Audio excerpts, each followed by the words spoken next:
30 age आणि चेहऱ्यावर wrinkles, fine lines दिसू लागले आहेत का? तर मग ट्राय करा ही anti ageing routine.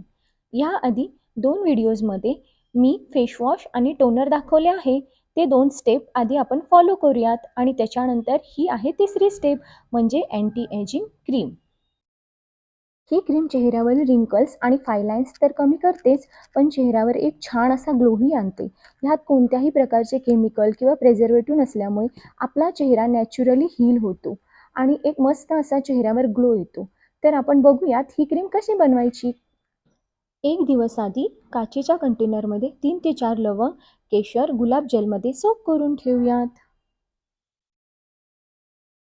Cream prepare करण्यासाठी एक क्लीन असं कंटेनर घेऊन त्याच्यामध्ये 2 चमचे ॲलोवेरा जेल ॲड करूयात आणि 2 चमचे ग्लिसरीन ॲड करूयात आणि 2 व्हिटॅमिन ईच्या कॅप्सूल ॲड करूयात आणि आपण जे ठेवलेलं लवंग आणि केशर त्याचा पूर्ण अर्क रोज वॉटरमध्ये उतरला आहे.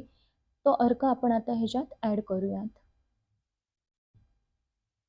आता सगळं व्यवस्थित मिक्स करून घेऊयात.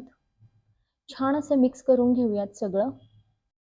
जर तुमच्याकडे बदाम ऑइल असेल किंवा रोझ हिप ऑइल असेल तर त्याचेही 10 ड्रॉप तुम्ही याच्यामध्ये ॲड करू शकता. अशी आपली छान अशी क्रीम तयार झालेली आहे. टेक्स्चर तुम्ही बघू शकता आणि क्रीमचा कलरसुद्धा तुम्ही बघू शकता. कोणताही कलर आपण ह्याच्यात ॲड केलेला नाही आहे किंवा कोणतेही गोल्डन पार्टिकल ॲड केलेले नाही आहे. तरीसुद्धा किती गोल्डन आणि येल्लोइश दिसते आहे. हे सॅफ्रॉन आणि लवंगचा जो अर्क असतो ना, त्याचा पूर्णपणे ह्याच्यामध्ये कलर उतरला आहे. तर ही क्रीम अशा पद्धतीने आपण बनवून चांगल्या कंटेनरमध्ये ठेवून तिला आपण फ्रीजमध्ये 7 दिवस स्टोअर करून ठेवू शकतो. रोज रात्री फेस वॉश केल्यानंतर टोनर यूज करा आणि त्याच्यानंतर ही क्रीम अप्लाय करा.